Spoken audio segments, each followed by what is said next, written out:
हम तुम्हारे साथ हैं। संजय निरुपम जी आगे बढ़ो, हम तुम्हारे साथ हैं। संजय निरुपम जी आगे बढ़ो, हम तुम्हारे साथ हैं। कांग्रेस पार्टी इस समय एकदम से संरचनात्मक ढंग से देखा जाए तो बिखरी हुई पार्टी है। इस समय कांग्रेस पार्टी में 5 पावर सेंटर्स हैं। कांग्रेस पार्टी अब इतिहास जमा हो चुकी है। अगर सच बोलना गुनाह है तो यह गुनाह मैं करने के लिए तैयार हूं, लेकिन इस सच को स्वीकार करने के लिए तैयार हो जाइए कि शिवसेना के सामने आपने पूरी तरह से सरेंडर कर दिया है। नीचे की जमीन पूरी खत्म हो गई है। दुष्यंत कुमार लिखे थे कि नीचे जमीन नहीं और उनको यकीन नहीं है। कांग्रेस पार्टी का हाल क्या है? बिहार के चीनी मिल की तरह है, गौरवपूर्ण अतीत है। तो एक खंडहर हो चुकी पार्टी, एक खंडहर हो चुका मिल, बंद पड़ा हुआ टेक्सटाइल मिल और भूषण स्टील की तरह एनसीएलटी में बिका हुआ एक तीसरी पार्टी। तो ऐसी 3 पार्टियों के सम्मेलन की वजह से, और 3 पार्टियों की हालत क्या होता है जब एक कंपनी जब बंद होती है ना, तो छीना झपटी चलती है। जिसको जो मिलता है वही बेच के उसको मोनेटाइज करता रहता है। लोकसभा चुनाव के मद्देनजर नेताओं का दल बदल जारी है। बात करें महाराष्ट्र में कांग्रेस की, तो यहां पार्टी से कई दिग्गजों ने इससे पहले इस्तीफा दे दिया है। वहीं अब मुंबई नॉर्थ वेस्ट सीट से टिकट नहीं मिलने से नाराज चल रहे और कांग्रेस से 6 साल के लिए निकाले गए नेता संजय निरुपम ने आज प्रेस कॉन्फ्रेंस रखा। इस दौरान उन्होंने कहा कि निष्कासन से पहले ही मैंने पार्टी से इस्तीफा दे दिया था। संजय निरुपम ने हमला बोलते हुए कहा कि कांग्रेस पार्टी वैचारिक तौर पर बिखरी हुई है। कांग्रेस नेता सोनिया गांधी, राहुल गांधी, प्रियंका गांधी, अध्यक्ष मल्लिकार्जुन खड़गे और केसी वेणुगोपाल पर हमला बोलते हुए कहा कि कांग्रेस पार्टी के 5 पावर सेंटर हैं। प्रेस कॉन्फ्रेंस खत्म होते ही संजय निरुपम के समर्थकों में भारी आक्रोश नजर आया। समर्थकों ने संजय निरुपम के गाड़ी पर लगे कांग्रेस पार्टी के चुनाव चिन्ह के स्टिकर को पूरी तरह से मिटा दिया और जय श्री राम के नारे भी लगाए। सुनिए इस विषय पर संजय निरुपम ने क्या कुछ कहा। आपको पता होगा 1 हफ्ते पहले मैंने घोषणा की थी, और वो घोषणा तब की थी जब महाविकास आघाड़ी की तरफ से शिवसेना ने बगैर कांग्रेस के साथ सहमति बनाए एक खिचड़ी चोर को हमारे क्षेत्र का लोकसभा का अगला उम्मीदवार घोषित किया। मैंने साफ साफ कहा था मैं खिचड़ी चोर के लिए काम नहीं कर पाऊंगा। अभी जो बची कुची शिवसेना है उसके प्रमुख परसों गए थे वहां रामलीला मैदान में, और वो भाषण देते देते बोले कि भारतीय जनता पार्टी यानी भ्रष्ट जनता पार्टी। तो भ्रष्टाचार अगर आपका इतना बड़ा मुद्दा है तो जिस व्यक्ति के खिलाफ ईडी का केस लगा है, जिस व्यक्ति के ऊपर खिचड़ी चोरी का आरोप है, जिस व्यक्ति ने सप्लायर से 1 करोड़ 60 लाख की दलाली ली है बाई चेक, वो उसको आप किस मुंह से उम्मीदवार बनाते हैं? मैंने यही मुद्दा खड़ा किया था और मुझे लगा था कि मेरी पार्टी जो दिन रात भ्रष्टाचार के मुद्दे पे सभी लोगों को नसीहतें देती रहती है, शायद इस विषय को समझेगी, लेकिन मेरी पार्टी ने भी नहीं समझा। और इसलिए मैंने कल घोषणा की थी, जब मुझे पता चला कि ये कोई एक्शन लेने का मूड में है, तो मैंने कहा काहे के लिए अपनी स्टेशनरी वेस्ट कर रहे हो, मैं कल सब अनाउंसमेंट कर दूंगा।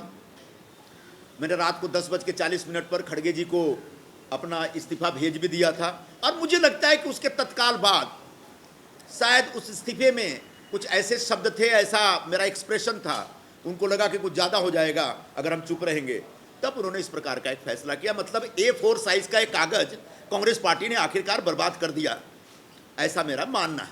कांग्रेस पार्टी इस समय एकदम से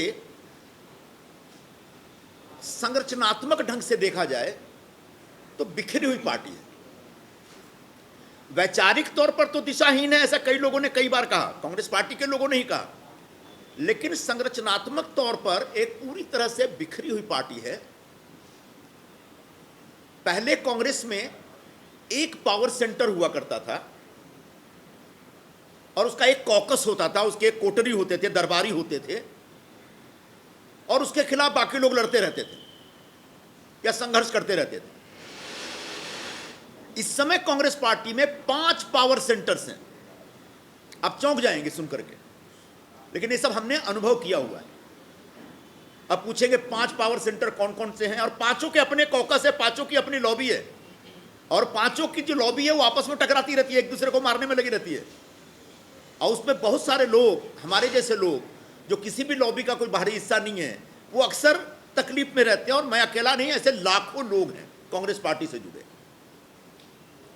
तो जो 5 पावर सेंटर है, उसमें सबसे पहले तो परम आदरणीय सोनिया गांधी जी का एक पावर सेंटर है, उनके आसपास के लोग हैं। दूसरे आदरणीय राहुल गांधी जी का भी एक अपना पावर सेंटर है, उनके आसपास भी एक कोटरी है जो अपनी दुकान चलाता रहता है। फिर बहन जी की भी एक अपनी कोटरी है, वो अपने ढंग से एक्सर्ट करती रहती हैं, अपना पावर एक्सर्ट करती रहती हैं। अध्यक्ष महोदय हैं, उनका भी एक पावर सेंटर बन गया है। उनके आसपास जो लोग हैं, वहां तो ऐसे ऐसे लोग हैं जिनके पास कोई राजनीतिक अनुभव नहीं, कोई राजनीतिक आधार नहीं, अचानक उनके साथ जुड़ के वो हाईकमान बन गए और इस तरह की बातें करते, इस तरह की भाषा का इस्तेमाल करते जो मैं आपके सामने यहां प्रस्तुत नहीं कर सकता।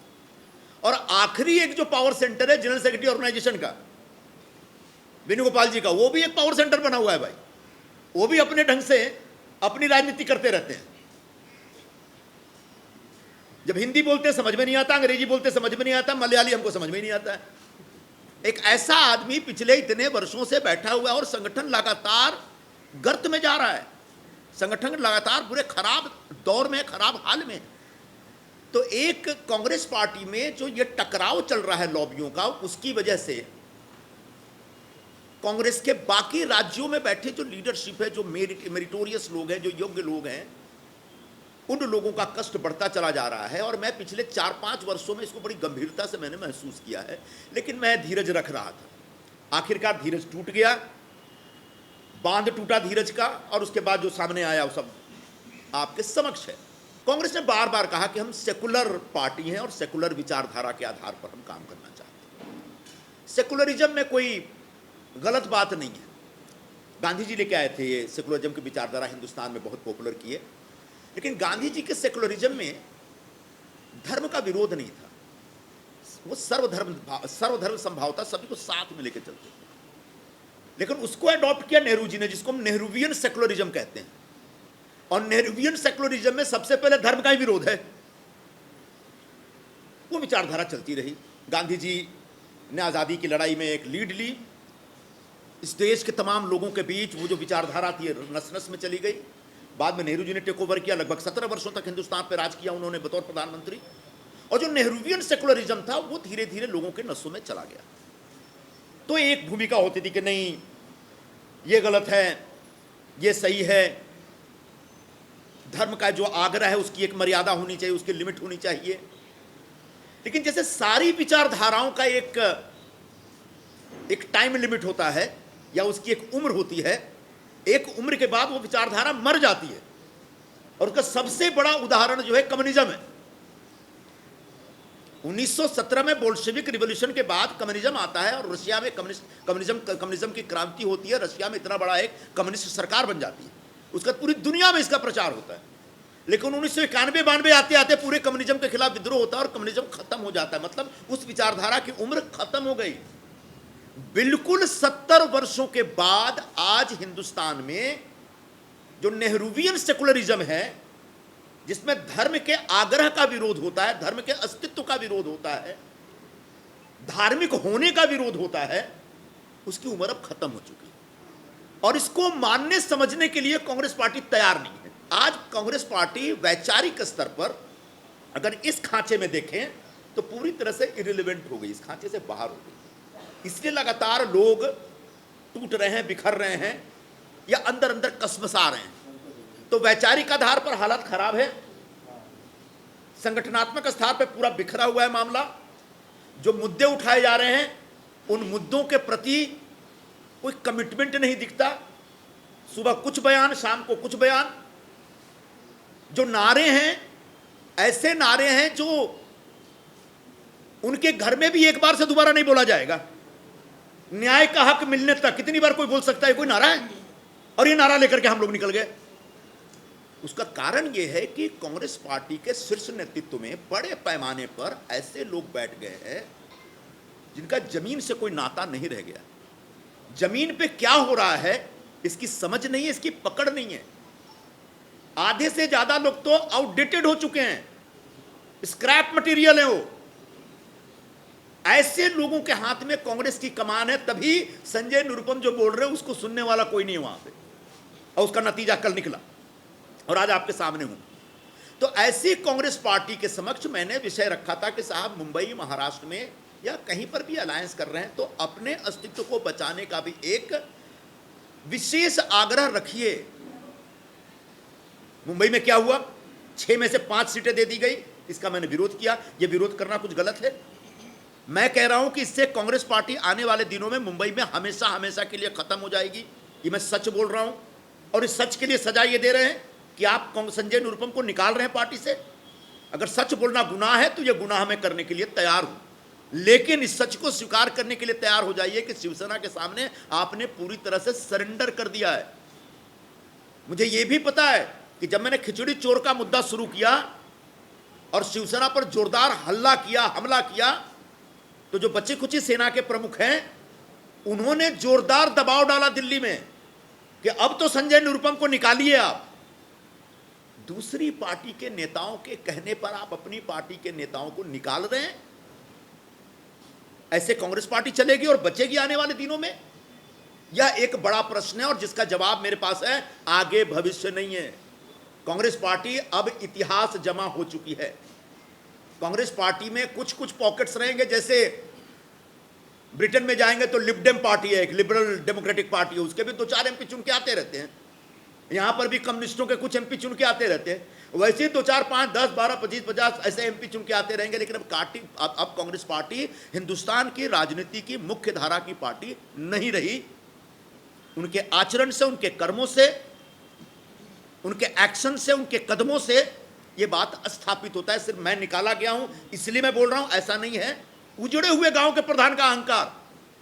जब मैंने पिछले हफ्ते अनाउंसमेंट की तो महाराष्ट्र प्रदेश के जो प्रमुख हैं वो कहते हैं कि मी आला आमी आला भीखपन घालत नहीं, मतलब हम इसको भीख भी नहीं देते, इसको जाना है जाओ, वी डोंट केयर। कहां से लाते हैं इतना अहंकार है लोग? कुछ पता है आने वाले 4 जून को जो फैसला होगा तो क्या होगा? नीचे की जमीन पूरी खत्म हो गई है।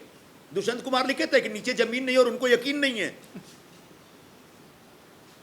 तो ऐसे अहंकारी लोगों की पार्टी जिनका सब कुछ लुट पिट गया है, वो हाल है कांग्रेस पार्टी का। अब अलायंस हुआ, शिवसेना कितनी बिखरी हुई है, टूटी फूटी पार्टी, ये साफ दिख रहा है। शरद पवार जी की पार्टी का भी हाल दिख रहा है। कांग्रेस का हाल मैंने बता दिया। तो 3 लॉस मेकिंग यूनिट का मर्जर हुआ है। अब जो loss making units, loss making कंपनियों का मर्जर होता है तो उसके बाद जो कंपनी बनती है वो भी लॉस मेकिंग होती है। पहले BIFR में होते थे, अब NCLT में जा रहे हैं। किसी ने मुझे पूछा कि ये शरद पवार की पार्टी क्या? हमने भूषण स्टील है। शिवसेना क्या है? वो सेंट्रल मुंबई का जो बंद पड़ा टेक्सटाइल मिल है, मिल की बिल्डिंग खंडहर के तौर पे पड़ी है। मिल के नीचे पुराने मशीन भी पड़े हैं, बेचारे कपड़ा मिल के मजदूर भी है, लेकिन प्रोडक्शन नहीं है कुछ भी। कांग्रेस पार्टी का हाल क्या है? बिहार के चीनी मिल की तरह है, गौरवपूर्ण अतीत है। बिहार में जाएंगे, छपरा में जाएंगे, सारण में जाएंगे, सोनपुर में जाएंगे, लोग बोलेंगे कि जबरदस्त यहां पे ये शुगर मिल हुआ करता था, बड़ी बड़ी बिल्डिंगें हैं, खंडहर हो चुका है।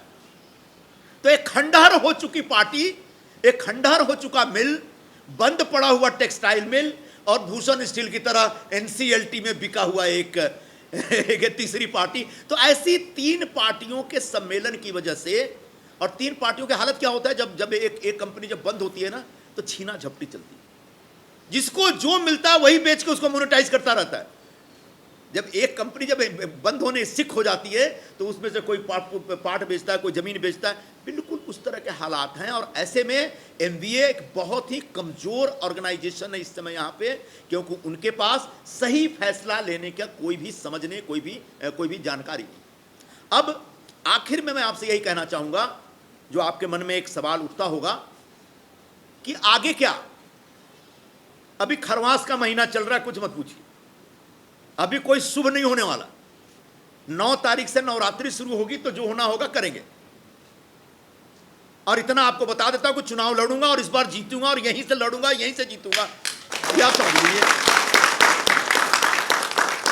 और जो लोग ये समझ रहे होंगे कि अब संजय निरुपम की ऑबिचुरी लिख दी जाए उनको 4 जून को बड़ी भारी निराशा हो सकती है। मैं आज ही उनको सावधान कर देना चाहता हूं। रह गई बात हमारे बहुत सारे कार्यकर्ताओं को, क्योंकि बहुत दिनों से हल्ला है कि संजय निरुपम नाराज है, आ सकते जा सकते, छोड़ सकते जा। तो पार्टी के जो ऐसा नेतृत्व जिसमें जंग लग चुका है, जो घर से बाहर नहीं निकलता, लोगों के बीच नहीं जाता, ऐसे जंग लगे हुए नेताओं ने हमारे कार्यकर्ताओं पे, नेताओं पे जिले में दबाव डाला, तुम जाओ मत, ये करो वो करो, तुम्हारा बहुत उज्जवल भविष्य है। सबने पलट के पूछा कि भाई जब संजय निरुपम का ही भविष्य नहीं तो हमारा क्या भविष्य हो गया। फिर भी मैं आज अपने सभी साथियों को कहना चाहूंगा, मैंने कई लोगों से पूछा, कई लोग आना चाहते हैं, कई लोग नहीं आना चाहते हैं, कोई दिक्कत नहीं है। आगे की भूमिका जब तय होगी तो सब आएंगे, लेकिन अभी जिसको जहां रहने का मौका है वहीं पर रहे, और जिसको आना है आए। लेकिन किसी भी कार्यकर्ता, किसी भी नेता पर मेरा कोई दबाव नहीं, कोई प्रेशर नहीं है, ये मैं स्पष्ट कर देना चाहता हूं।